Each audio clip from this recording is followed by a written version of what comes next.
Shalom Bapak Ibu, sudah lama gak ketemu ya, sejak corona melanda kita tidak pernah ketemu ya saudara. Tapi kita bersyukur sampai hari ini Tuhan masih pelihara hidup kita. Saya diberikan waktu berapa lama ya Muse? Oh 30, bukan 2 jam. Oke. Karena kalau saudara melihat naskah khotbah saya ini tebal saudara. Ya jadi sampai makan siang nanti saudara bisa ini ya. Nahan lapar ya saudara ya. Oke, hari ini kita akan bersama-sama merenungkan firman Tuhan. Satu tema yang begitu luar biasa, stop complaining, start thinking. Itu makanan apa sih? Itu ya. Artinya apa saudara? Berhenti mengeluh dan mulai bersyukur. Katakan sebelah kirimu mulai bersyukur. Balas dong, bilang kamu juga ya.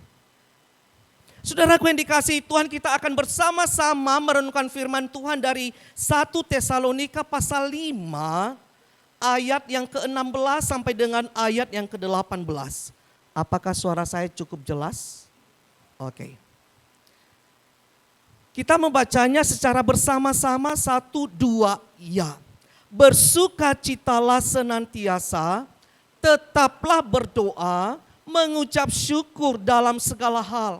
Sebab itulah yang dikehendaki Allah di dalam Kristus Yesus bagi kamu.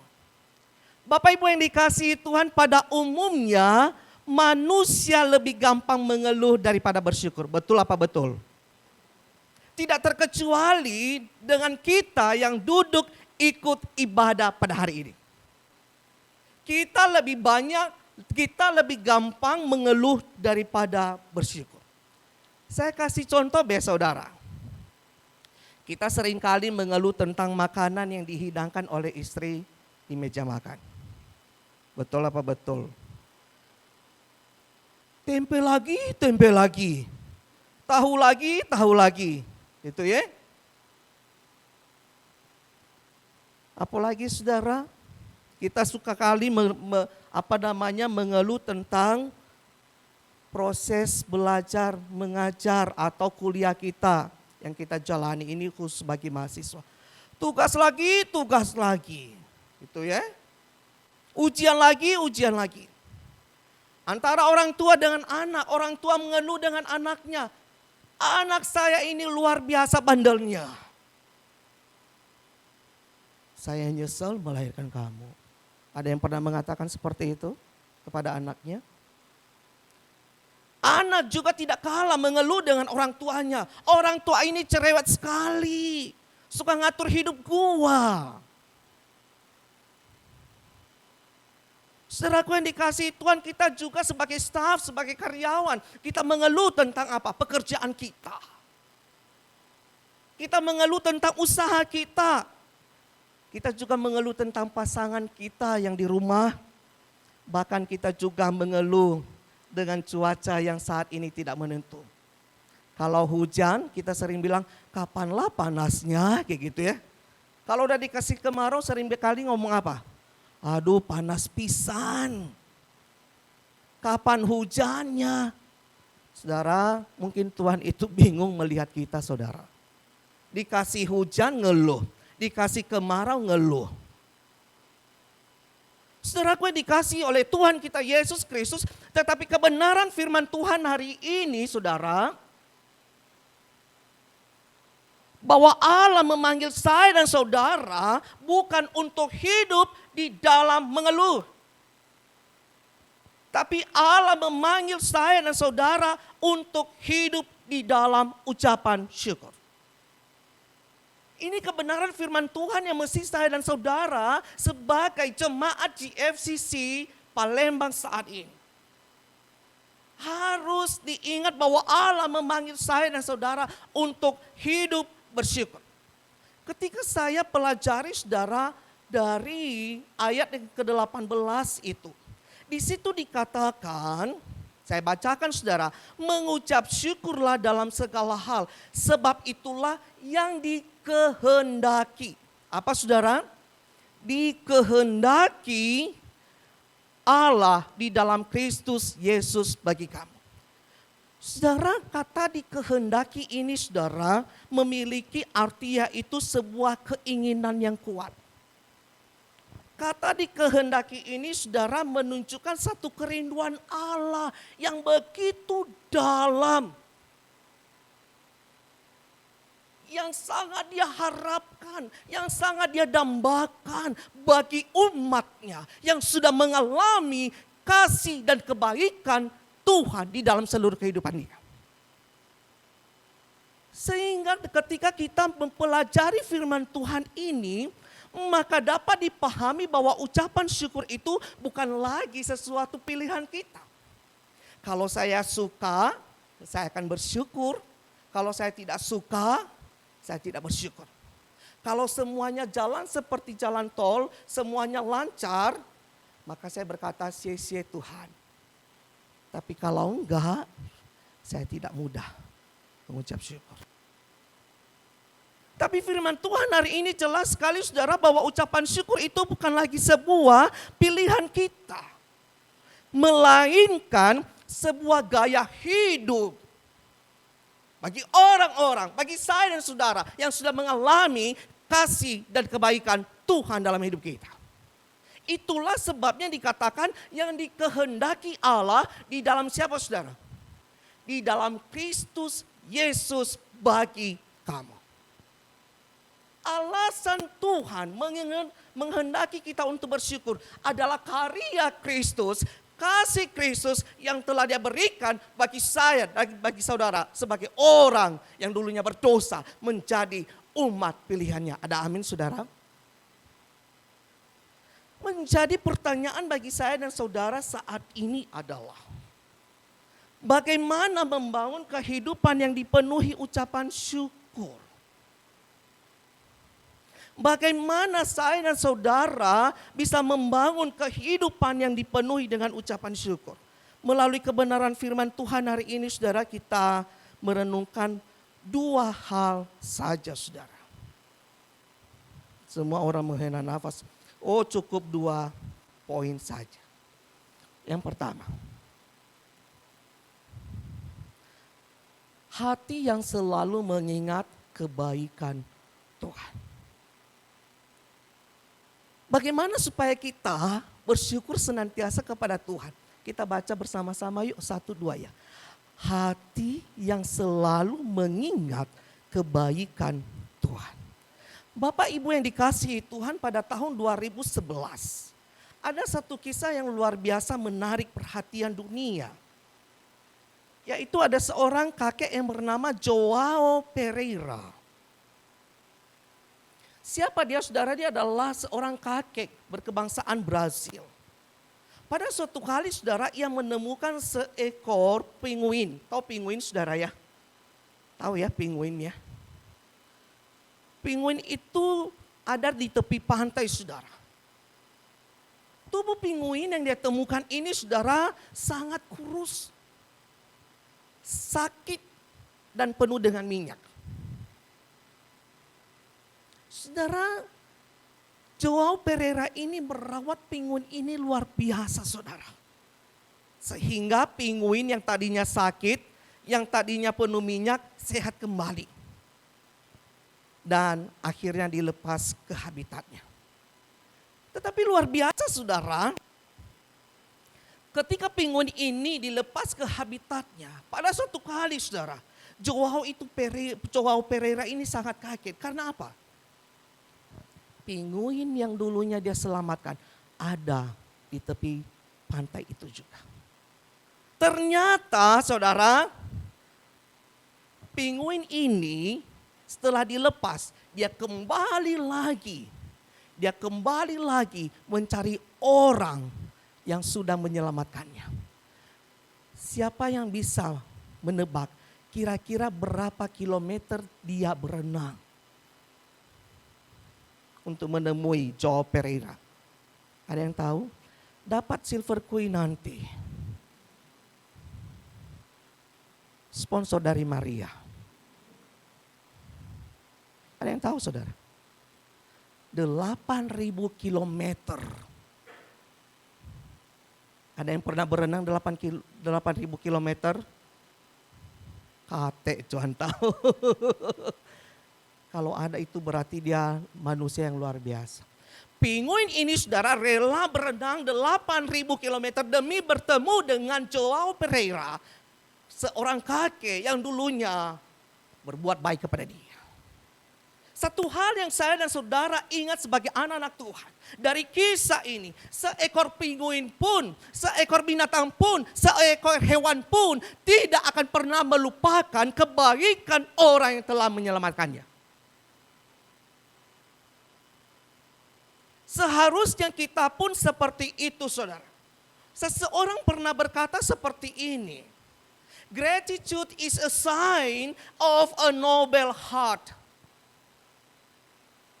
Bersyukur adalah satu tanda jiwa yang mulia. Mengapa ia menuliskan seperti ini? Karena dia berkata bahwa dengan bersyukur seseorang itu tahu berterima kasih. Dengan bersyukur bahwa orang itu tidak pernah melupakan kebaikan yang telah dia terima. Dengan bersyukur bahwa dia sadar segala sesuatu yang dia miliki, yang dia punya, semuanya adalah anugerah Tuhan semata-mata. Saudaraku yang dikasihi oleh Tuhan kita Yesus Kristus. Saya percaya setiap kita sudah mengalami kasih dan kebaikan Tuhan dalam hidup kita. Tidak ada amin. Saya percaya setiap kita sudah mengalami kasih dan kebaikan Tuhan dalam hidup kita. Amin saudara. Kita bisa lalui pandemi 3 tahun.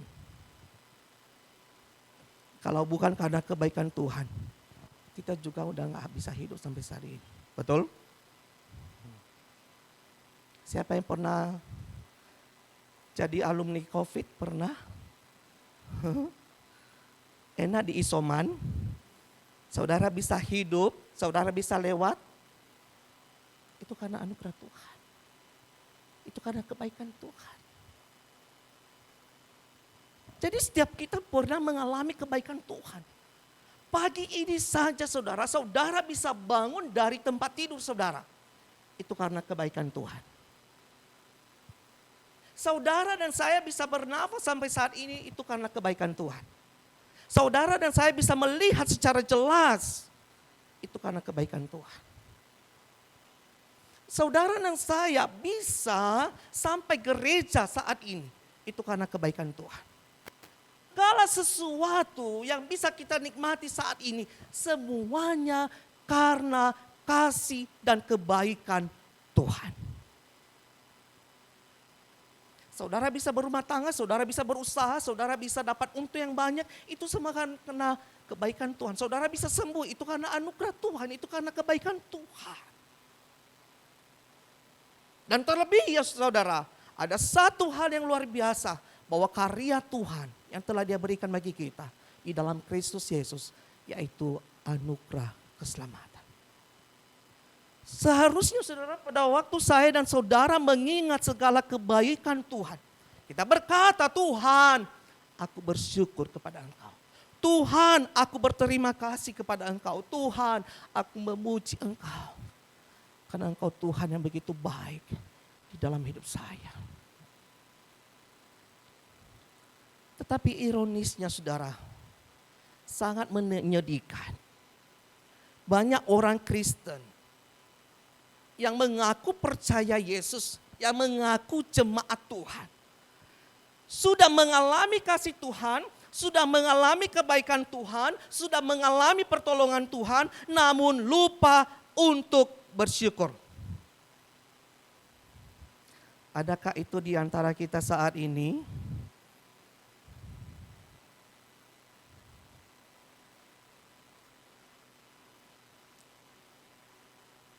Saya kasih contoh saudara. Pada waktu tadi pagi saudara bangun. Saudara cari apa yang pertama kali? Jawab, handphone saudara. Betul sekali, rata-rata orang yang baru bangun saat ini cari HP-nya. Setelah cari HP-nya apa saudara? Update statusnya atau baca minimal status orang lain. Kemudian kalau yang pebisnis lihat agendanya hari ini apa. Habis itu dia pergi ke toilet, dia mandi langsung berangkat.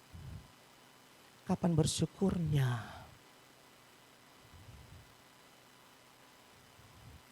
Padahal setiap hari itu adalah anugerah Tuhan. Inilah ironisnya saudara, orang Kristen itu lupa bersyukur kepada Tuhan. Mengapa demikian saudara? Karena yang pertama menganggap bahwa ia layak menerima kebaikan Tuhan itu. Ada satu pemahaman bahwa Tuhan itu wajib berbuat baik kepada saya. Karena saya sudah melayani dia, karena saya sudah melakukan sesuatu yang layak baginya. Saudara, orang yang beranggapan bahwa ia layak menerima segala kebaikan Tuhan ini, bahayanya adalah pada waktu Tuhan tidak menjawab sesuai dengan permintaannya, maka ia pun menggerutu, ia pun kecewa, bahkan ia goodbye sama Tuhan. Katanya Tuhan itu dengar doa, tapi kenapa aku tidak? Katanya Tuhan itu menjawab setiap doa, tapi kenapa seruanku tidak pernah didengar oleh Tuhan? Dia kecewa, dia tinggalkan Tuhan. Ini bahayanya orang Kristen yang seringkali menganggap bahwa ia layak menerima segala kasih kebaikan Tuhan. Yang kedua saudara, fokusnya itu hanya pada pemberian. Orang Kristen yang berfokus pada pemberian ini setelah didoakan, maka ia lupa Tuhan. Saudara bisa bandingkan nanti dalam Lukas pasal 17 ayat 12 sampai 19. Di dalam kisah itu saudara boleh membaca bahwa Tuhan Yesus menyembuhkan berapa orang yang sakit kusta? Ada guru sekolah minggu kah di sini? Berapa orang yang disembuhkan Tuhan Yesus? 9. Banyak. 10 orang. Yang datang mencari Yesus kembali berapa orang? 1 apa 9? Yang bilang 9 berapa? Yang mana? Angkat tangan, ada enggak? Yang bilang 2? Yang bilang 1? Cuma 1, itu pun kurang percaya diri ya. Saudaraku yang dikasihi Tuhan, yang cari Yesus adalah 1. Siapa dia? Orang Samaria. 10 orang sudah mendapatkan kesembuhan dari Yesus. Tapi hanya 1 yang kembali kepada Yesus berkata, Tuhan berterima kasih. Ini ironis. Ini terjadi, ini fakta di dalam kehidupan kita sebagai orang-orang Kristen. Pada waktu kita penuh pergumulan, kita datang kepada Tuhan. Kita nangis di hadapan Tuhan, Tuhan tolong kita. Tapi pada waktu Tuhan membukakan jalan bagi kita, menjawab doa-doa kita, kita semakin mundur dan mundur dari Tuhan. Itu kenapa terjadi? Karena fokus kita hanya kepada pemberian dari Tuhan. Dan bukan kepada Tuhan sang pemberi berkat tersebut. Makanya orang, para pengusaha, maaf saudara. Para staf lah, para karyawan. Ketika dia sedang bergumul mencari pekerjaan, Tuhan, kalau engkau memberikan aku pekerjaan. Setiap bulan Tuhan saya kasih perpuluhan. Dikasih pekerjaan sama Tuhan. Gaji besar. Tapi setelah diberkati Tuhan, lupa deh janjinya sama Tuhan. Itu orang-orang Kristen seperti itu. Pernah menemukan orang seperti itu? Pernah? Atau jangan-jangan saudara sendiri? Ini yang terjadi. Fokus kita hanya kepada pemberian dan bukan kepada Tuhan. Dan yang ketiga saudara, karena menganggap bahwa itu sesuatu yang biasa. Saya juga biasa bangun pagi dari dulu loh. Jadi buat apa bersyukur lagi? Dari dulu juga saya gawe. Dari dulu juga saya sehat, nggak pernah sakit. Kalau saya sakit pun, saya minum obat lalu sembuh, ya sudah. Menganggap sesuatu yang biasa. Saudaraku yang dikasihi oleh Tuhan kita Yesus Kristus. Memaknai kebaikan Tuhan tidak hanya sebatas pada materi yang kita dapatkan. Melainkan mencakup seluruh kehidupan kita.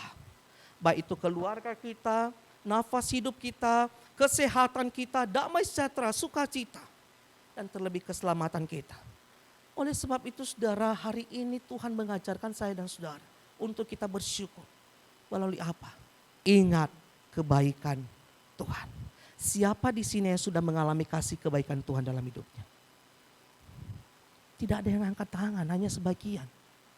Lalu saudara hidup karena apa saat ini? Karena pempek yang makan yang banyak ya saudara. Karena anugerah Tuhan, karena kebaikan Tuhan. Kalau saudara sadar, saudara ada karena kebaikan Tuhan. Saudara dan saya mestinya bersyukur di hadapan Tuhan. Hal yang kedua. Kita baca bersama-sama 1-2 ya. Percaya bahwa Tuhan selalu memberi. Sekali lagi saudara, 1-2 ya. Percaya bahwa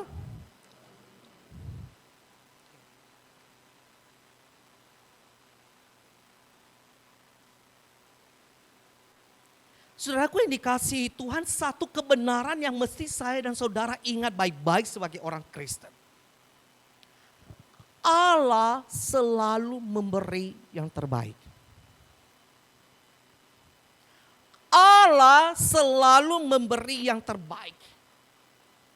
Dan ketika Allah memberikan yang terbaik, itu berarti Tuhan tidak pernah merancang sesuatu yang salah bagi umatnya. Saudara ngerti sampai di sini? Tuhan tidak pernah merancang sesuatu yang salah bagi umatnya. Tapi sebagai anak-anak Tuhan, dalam mengerti kalimat ini kita harus memahami bahwa yang pertama saudara, bahwa kebaikan Tuhan itu bukan berarti harus seragam atau sama dengan semua orang. Kalau Tuhan yang memberikan yang terbaik bukan berarti bahwa harus semua seragam, harus sama dengan semua orang. Saya kasih contoh, talenta. Maria pintar nyanyi, saya belum tentu pintar nyanyi. Siapa yang main piano? Yolanda. Yolanda main piano dengan baik. Coba suruh saya main piano. Pasti amburadul saudara. Bukan saya tidak pernah belajar, saya pernah belajar. Tapi tangan ini dipukul terus sama gurunya. Karena apa? Sudah kaku saudara. Sudah kaku. Dan memang talenta saya bukan di situ. Abang saya itu ada pelatih choir. Suatu saat saudara saya nyanyi di kamar mandi saudara. Ku berbahagia. Gitu ya. Yakin teguh. Dia teriak dari depan. Kuit, kamu salah nyanyi. No, salahnya di mana bang? Itu bukan ketukannya seperti itu. No, dia sama saya beda. Walaupun kami satu ayah dan ibu. Semua karena kebaikan Tuhan. Lagi saudara, bentuk fisik kita tidak semuanya sama. Betul? Ada yang bodas tahu ya? Putih. Ada yang hidung saudara. Hidung tahu? Hitam. Tidak semua sama. Saudaraku yang dikasihi Tuhan, jadi kita dituntut untuk apa? Bersyukur dan menerima bahwa apa yang sudah Tuhan berikan bagi saya yang tidak bisa diubah, ya bersyukur. Tinggi saya seperti ini, nggak mungkin bisa ditambah lagi. Tidak mungkin sama dengan Kodidi. Kemudian kita berusaha semaksimal mungkin untuk bisa apa? Mengembangkan apa yang masih kita ubah saudara. Namun persoalannya seringkali kita mengeluh, seringkali muncul adalah karena kita tidak puas dengan diri kita sendiri. Kita seringkali membandingkan diri kita dengan orang lain dan selalu berpikir, wah seandainya aku putih seperti dia, aku bisa jadi modeling terkenal. Seandainya aku tinggi seperti dia, aku bisa bermain basket profesional. Saudaraku yang dikasihi Tuhan, bersyukurlah apa yang sudah menjadi bagian kita. Jangan pernah menjadi diri orang lain. Ingat ini baik-baik. Jangan pernah menjadi diri orang lain. Jadilah diri sendiri. Karena kita tidak pernah tahu seberapa besar orang lain itu telah berusaha untuk bisa sampai di tahap sekarang ini. Yang kedua saudara, yang terbaik dari Allah bukan berarti selalu indah dan menyenangkan bagi pandangan manusia. Yang terbaik dari Allah bukan berarti selalu indah dan menyenangkan bagi pandangan manusia. Saya kasih contoh. Ayub. Ada yang sudah mempelajari kisah Ayub? Kurang apa coba dia. Dia begitu baik, dia begitu saleh. Tapi dalam sekejap anak-anaknya mati. Harta bendanya lenyap. Kesehatannya terganggu. Tapi apa yang dilakukan? Di tengah-tengah kehilangannya, ia berkata, semuanya dari Tuhan. Dan kembali kepada Tuhan. Tuhan yang memberi, terpujilah Tuhan. Saudaraku yang dikasihi oleh Tuhan, perhatikan baik-baik. Ayub dalam segala kehilangannya, dia masih berkata, terpujilah Tuhan. Yang kedua saudara, di dalam 1 Raja-Raja pasal 17 mengisahkan tentang Elia. Ketika ia berada di sungai Kerit saudara, dan sungai itu mulai kering, Tuhan utus Elia kemana? Ke tempat raja, ke istana? Bukan. Ke janda Sarfat. Secara logika manusia nggak mungkin. Orang lagi krisis, masa disuruh ke seorang janda. Tapi perhatikan baik-baik, cara pandang Tuhan itu luar biasa. Elia taat dan di sana mujizat itu luar biasa terjadi. Buli-buli, minyak dalam buli-buli tidak pernah habis. Gandum tidak akan pernah habis. Saudaraku yang dikasihi oleh Tuhan kita Yesus Kristus, Elia benar-benar taat. Karena ia tahu bahwa Allah tidak pernah merancang sesuatu yang salah dalam kehidupannya.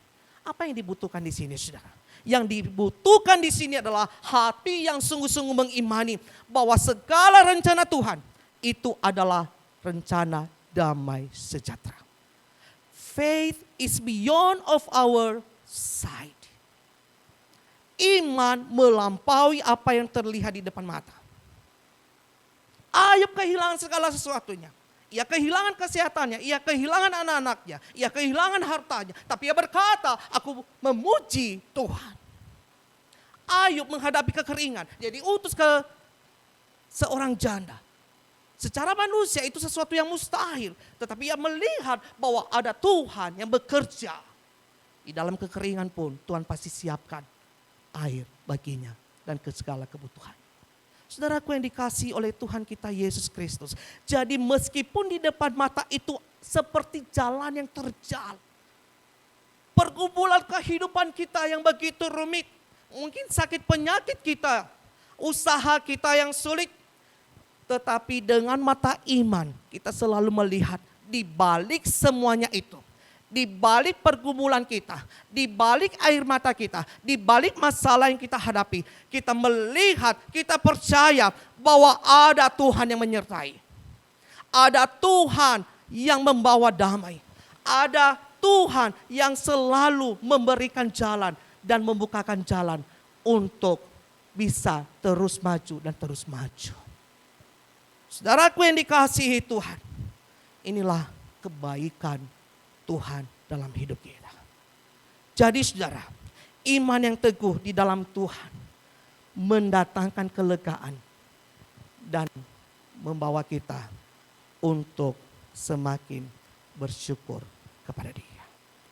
Saudaraku yang dikasihi oleh Tuhan kita Yesus Kristus, sebagai anak-anak Tuhan yang ikut ibadah hari ini, biarlah sungguh-sungguh melalui kebenaran firman Tuhan, Tuhan memanggil saya dan saudara bukan lagi untuk hidup dalam mengeluh, tapi mari kita bangun hidup kita dengan bersyukur. Karena apa saudara? Karena yang pertama, kita punya hati yang selalu mengingat kebaikan Tuhan. Dan yang kedua saudara, Tuhan itu baik di dalam seluruh kehidupan kita. Percaya bahwa Tuhan selalu memberi yang terbaik dalam seluruh kehidupan kita. Tuhan memberkati kita semua. Amin.